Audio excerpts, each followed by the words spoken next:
topic is Graftless Sinus left concept using extra wide shoulder implants. Please welcome him with a big applause.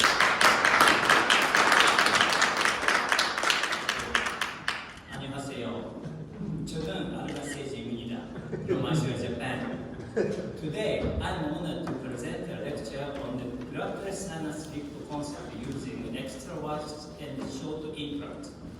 In this presentation, I will discuss a new paradigm for sinus elevation, focusing on minimally invasive techniques that do not require bone graft materials. We will see how extra wide and short implants can simplify treatment and improve patient outcomes. Let's start with these clinical guidelines. For 0 to 4 mm, lateral window approach with bone graft, but implant placement is generally not recommended. For 3 to 6 mm, a lateral window approach with bone graft and implant placement. And for 5 to 9 mm, a transcrestal lift with implant. For 9 mm over, a standard implant can be placed. Here we see the evolution of treatment methods for atrophic maxilla. Here is the evolution of sinus augmentation. First generation lateral sinus approach from the 1980s. Second, transcrestal approach. Third, short implant. Fourth, wide and short. And the fifth generation now, we use extra wide short implant. But many clinicians still use older methods. Let's start with this case. This is a 75-year-old female with type 4 bone and just 1 mm of residual bone height. What kind of treatment plan would you choose? A lateral stage approach, a lateral simultaneous approach, or transcrestal approach? Let's take a look. A sinus floor opening was achieved with 2 mm decibel in clockwise rotation, followed by osteotomy widening using decibel in counterclockwise rotation. At site number 4, the implant was placed subcrestally, and number 3 was widened using decibels. The number 3 site was widened successfully without operation. Bone graft material was not inserted into the sinus. Only collagen membrane was placed before implant placement. As expected, even with the extra wide implant, the primary stability was low. So, both implants were healed safely under stage loading. But at just 18 weeks post-op, the final restoration was delivered. This rapid timeline shows how graftless sinus lift with extra wide implant can significantly reduce treatment duration. Have a look at the changes. You can observe clear new bone formation around the implant. Pre-op and post-op 18 weeks. And at the 2-year follow-up, as you can see, there is increased bone density around the implant. Next, this slide compares the treatment duration between second generation and fifth generation approaches in case with 2 to 3 mm of vertical bone height. Here is a case of 51-year-old female. At site number 3, immediate implant placement after extraction. And at site number 4, transcrestal approach using beta TCP, I planned.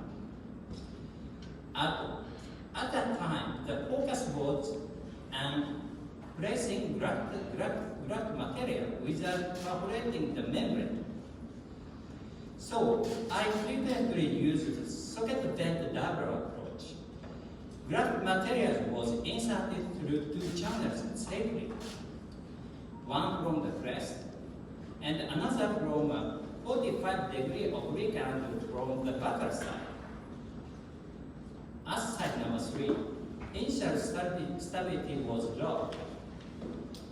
As you can see the post-op images, there is a beautiful dome-shaped elevation of the graft after placement. Number 3 was selected two-step protocol. It took a long time for implant integrate, mainly because of large sinus elevation. Now, let's look at the 5th generation. In this case, in a 73-year-old male, only osteotomy widening was achieved using Densover and selection guide drills. Here you see 7 mm diameter by 7 mm length implant placed without any graft, showing good primary stability. Given the vertical bone height was of only 2 to 3 mm, so selected early loading. The timeline shows post-op follow-up at 6 weeks, 8, 10, and 14 weeks with ICOI value steadily increasing. The final restoration was delivered 10 weeks, and osseointegration was successfully achieved by 14 weeks, demonstrating the effectiveness of this approach. I will show you the CBCT image pre-op and post 1 year. Significant new bone formation was observed around the implant, validating the biological advantage of this technique. The wide and round articular design supports sloped new bone formation, just like the gentle drag slope of Mount Fuji. ちょっと笑ってください。This is the unique benefit of implant design and graftless approach. It took 5 months for the 2nd generation, but the 5th generation was completed in only 1.5 months. This highlights a dramatic reduction in total treatment time.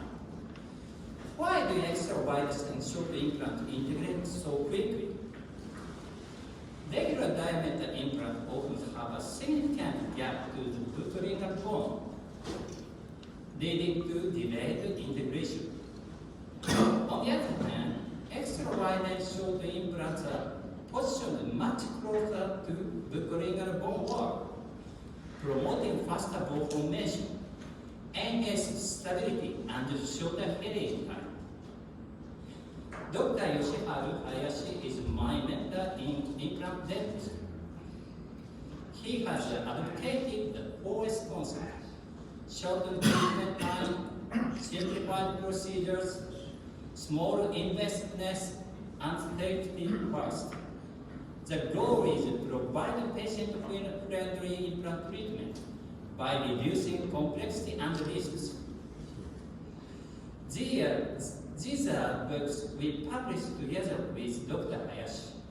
Please scan this QR code. Okay? The black book is released 2021, and the white one was published 2023. During these 2 years, we completely stopped using graft materials for science, as we published white book as a complete edition. Did it work? Code scan? Okay. And once the Scientia homepage opens, please use the tab bar in the upper right to translate your language. Even after 2 years, our book is still ranked 8th today as a long seller. I really hope you buy this book from here. When the book arrives, don't worry at all. You've got Google Translate on your phone. Just open the app, tap the camera button, and you can easily translate from Japanese into your own language and read it right away. And for our Korean friends, I have some good news. 한국어 출판 예정입니다.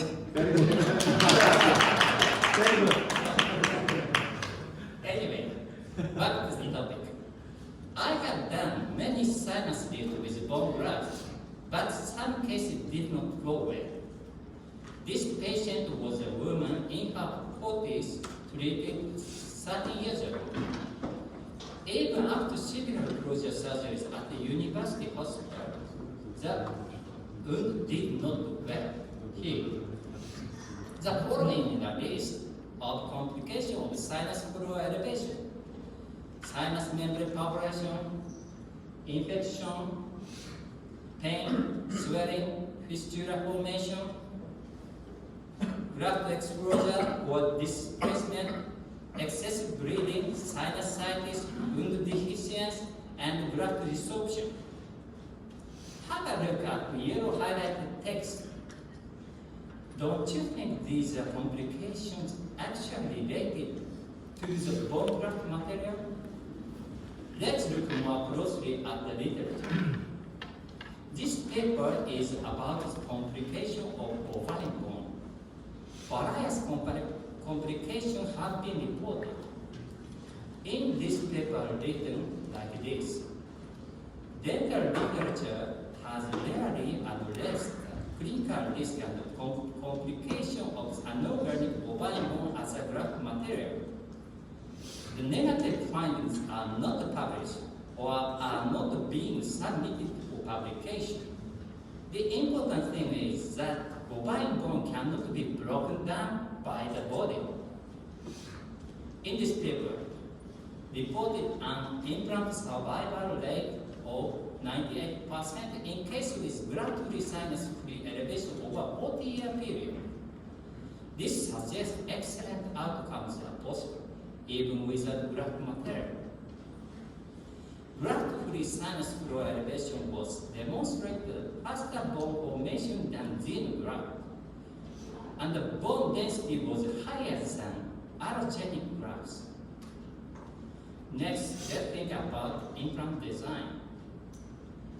This paper demonstrates the relationship between platinum switch and marginal bone loss. Here you see the data. As platinum mismatch increases, marginal bone loss decreases. Larger mismatch provides better bone preservation around the implant. So when doing a sinus lift in cases with limited vertical bone, we cannot insert the implant deeply, and therefore, we want to select implants with a large platinum mismatch. In this paper, it is suggested that 5 mm diameter implants may be more resistant to bone resorption than 4 mm diameter implants. Furthermore, in case with bicortical support, 5 mm diameter by 6 mm length implant provides greater stress distribution than a longer 4 mm diameter implant. These Megasine extra wide implants range from 6 to 8 mm in diameter and feature very large platinum mismatch. Let's have a look at the clinical case. 60-year-old female. The vertical bone height was 4 to 6 mm. Since there is sufficient bone width, extra wide implants can be used. During drilling at site 13, a perforation occurred. However, nowadays, even if perforation occurs, we do not stop the operation. Have a look at the data. Penetration of sinus membrane, whether less than 4 mm or greater than 4 mm, did not result in a significant difference in implant survival rate. This suggests that minor perforation may not compromise long-term outcomes. Again, Here's a comparison of implant survival rates in perforated and non-perforated sinuses.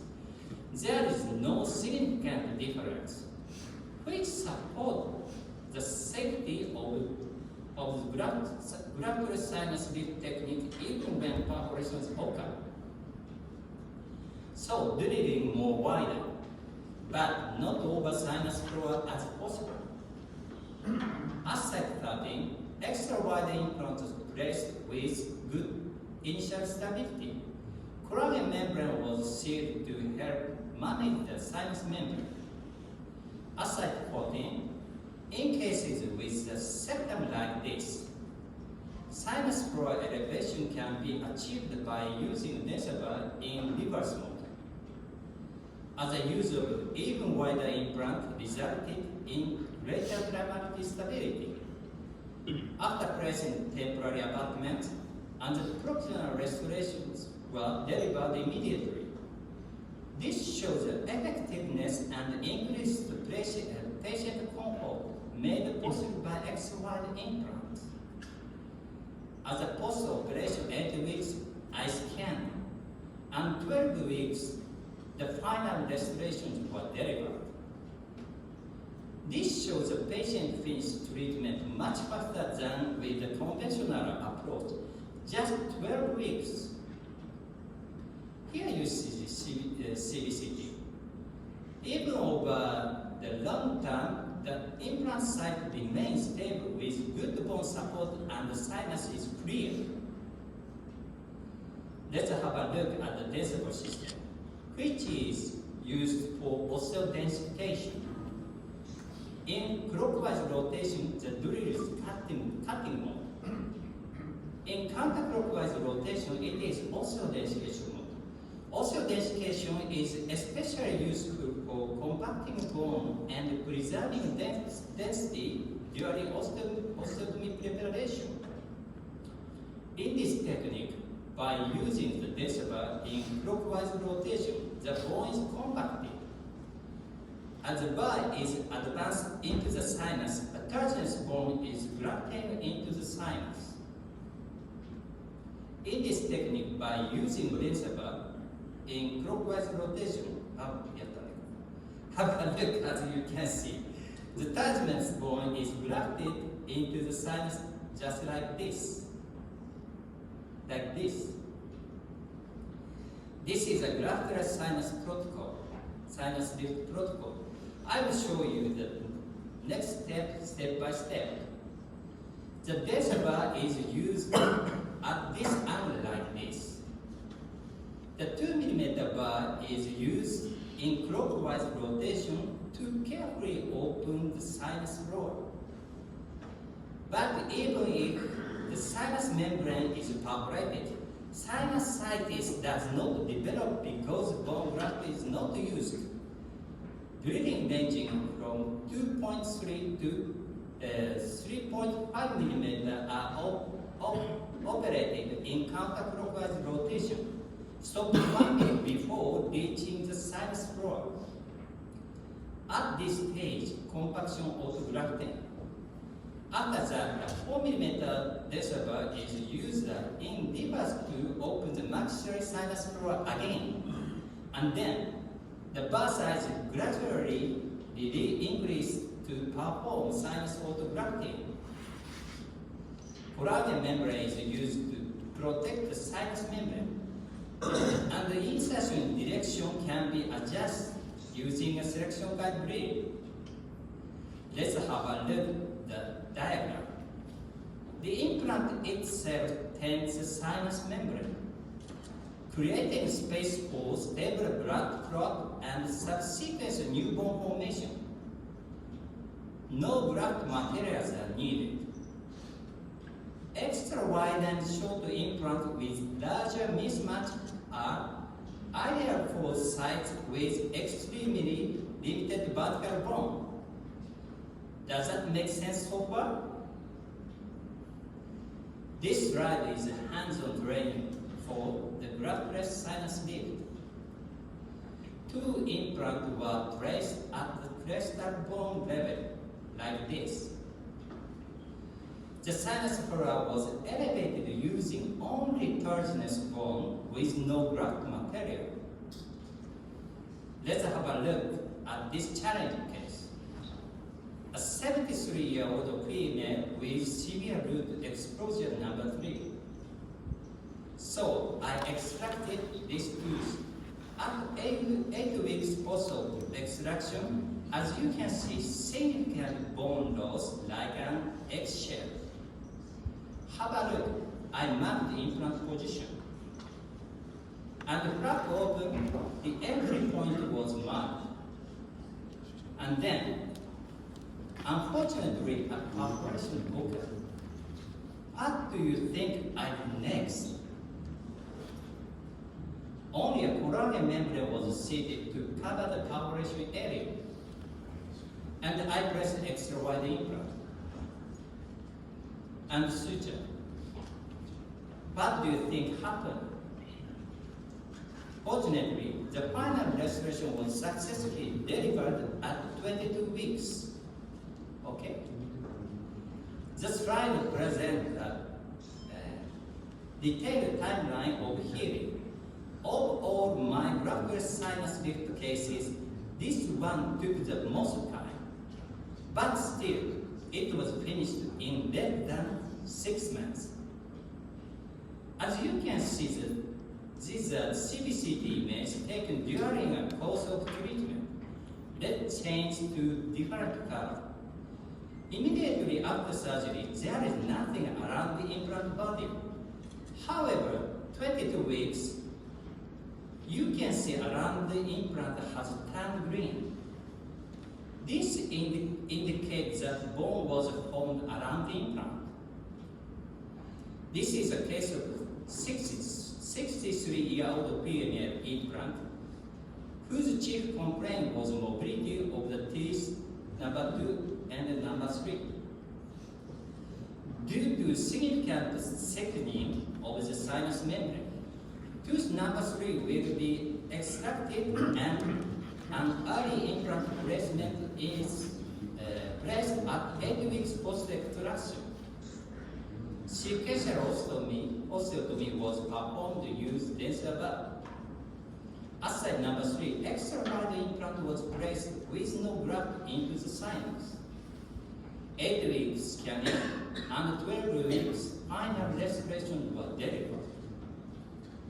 Using the extra wide implant, we are able to finish the treatment in just 3 months.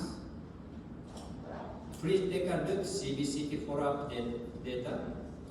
As you can see, even though there was thickening of maxillary sinus membrane, it didn't affect the osseointegration of the implant.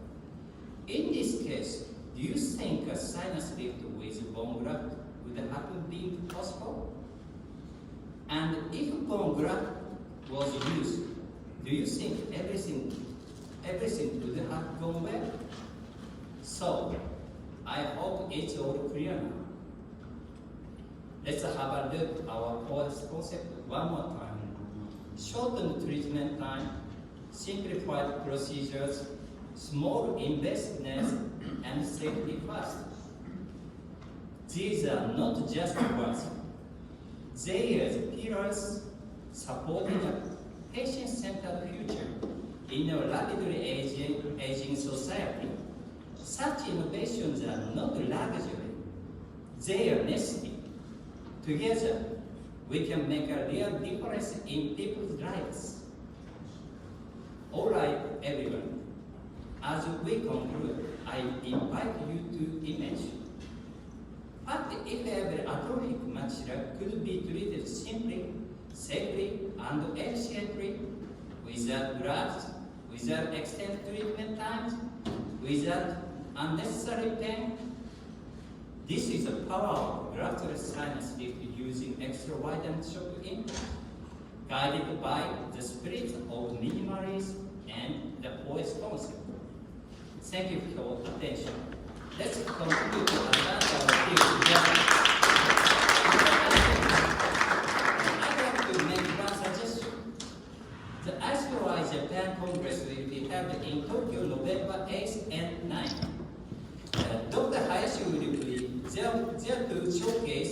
is amazing, exciting, and truly incredible techniques.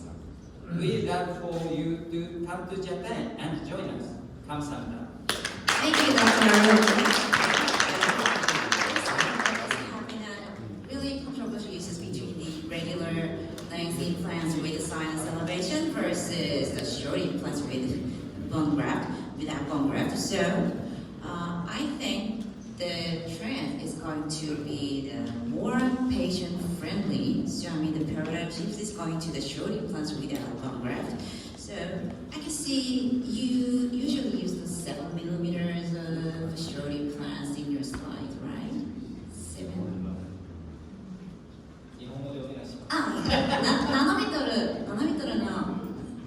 のインプラントを使うんですけど、この以上の4とか5ミリメートルとか大丈夫ですか？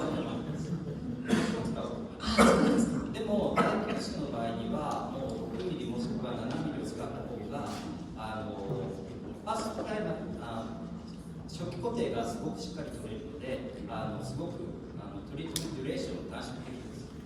あ、本当ですよね。なんかコンプレットがないから。はい、ありがとうございます。I asked a question about the 4 or 5 millimeters. So he's using the 4 or 5 millimeters implants. So we'll give you the certification of appreciation from the David Son, the chairman of the Congress of ICOI in recognition for invaluable insights and outstanding contribution as a distinguished speaker in the ICOI Asia-Pacific 2025. Thank you, Dr. Aruga.